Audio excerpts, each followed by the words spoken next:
Hi മക്കളെ, നമുക്ക് ആന ഡോക്ടർ എന്ന പാഠഭാഗത്തു നിന്ന് പരീക്ഷയ്ക്ക് ചോദിക്കാൻ സാധ്യതയുള്ള ഒരു ഉപന്യാസ ചോദ്യത്തിൻ്റെ ഉത്തരം മാത്രം പരിചയപ്പെടുന്ന ഒരു വീഡിയോയിലേക്കാണ് ഞാൻ നിങ്ങളെ കൂട്ടിക്കൊണ്ടുവരുന്നത്. അത് ചെറുതായിട്ട് പറഞ്ഞു പോകാൻ കഴിയാത്തത് കൊണ്ടാണ് ഒരു വീഡിയോ തന്നെ ആയിട്ട് എന്ത് ചെയ്യുന്നത് നിങ്ങളുടെ മുന്നിലേക്ക് വരുന്നത്. ചോദ്യം നോക്കുക. നോവൽ ഭാഗത്തെ ഏതെല്ലാം സന്ദർഭങ്ങളാണ് ഡോക്ടർ കെയും ആനകളും തമ്മിലുള്ള വൈകാരിക ബന്ധം സൂചിപ്പിക്കുന്നത്? നോക്കുക, നോവൽ ഭാഗത്തെ ഏതെല്ലാം സന്ദർഭങ്ങളാണ് ഡോക്ടർ കെയും ആനകളും തമ്മിലുള്ള വൈകാരിക ബന്ധം സൂചിപ്പിക്കുന്നത്? നോക്കുക, ഡോക്ടർ കെ ആനകൾക്ക് വെറുമൊരു ഡോക്ടറല്ല, സുഹൃത്തും രക്ഷകനുമാണ്. ഡോക്ടർക്കാകട്ടെ ആനകളോട് വെറും ഒരു മൃഗം എന്നതിനപ്പുറമുള്ള ആത്മബന്ധമുണ്ട്.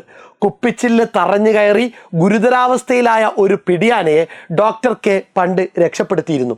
വർഷങ്ങൾക്ക് ശേഷം ഇതേ അവസ്ഥയിലായ കുട്ടിയാന അമ്മയെ രക്ഷപ്പെടുത്തിയ ഡോക്ടറുടെ അരികിലേക്ക് മുറിവേറ്റ കാലുമായി കിലോമീറ്ററുകളോളം സഞ്ചരിച്ച് എത്തിച്ചേരുന്നത് ഈ ആത്മബന്ധം കാരണമാണ്.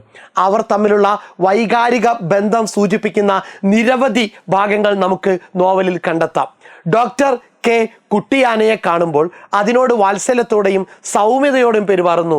ഈസി ഈസി എന്നും പാവമെന്നുമെല്ലാം പറയുന്നതും കുട്ടിയാനയുടെ നെറ്റിയിലും ചെവിയിലും തട്ടി സാന്ത്വനപ്പെടുത്തുന്നതും അദ്ദേഹത്തിൻ്റെ കരുതലിനെ സൂചിപ്പിക്കുന്നു.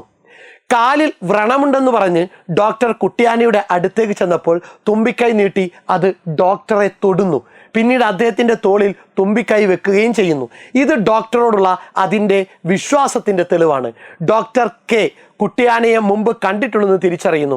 1.5 വർഷം മുമ്പ് അമ്മയാനയെ ചികിത്സിച്ചപ്പോൾ ഒപ്പമുണ്ടായിരുന്ന കുഞ്ഞാണ് ഈ കുട്ടിയാന എന്ന തിരിച്ചറിവ് അവർ തമ്മിലുള്ള ബന്ധത്തിൻ്റെ ആഴം വെളിപ്പെടുത്തുന്നു.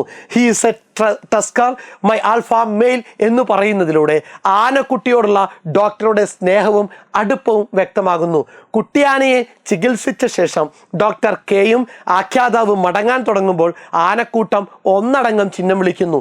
ഇത് ഡോക്ടറെ നന്ദിയോടെ യാത്രയാക്കുന്നതായും ബന്ധം പ്രകടിപ്പിക്കുന്നതായും വൈകാരികമായ ബന്ധം പ്രകടിപ്പിക്കുന്നതായും വ്യാഖ്യാനിക്കാം. അപ്പം കൃത്യമായിട്ട് ചോദ്യം വായിച്ച് ഒരു 2 തവണ ഈ വീഡിയോ എന്ത് ചെയ്തേക്കുക, കണ്ടേക്കുക, ഉത്തരം കേട്ടേക്കുക. സെറ്റ്. Thank you.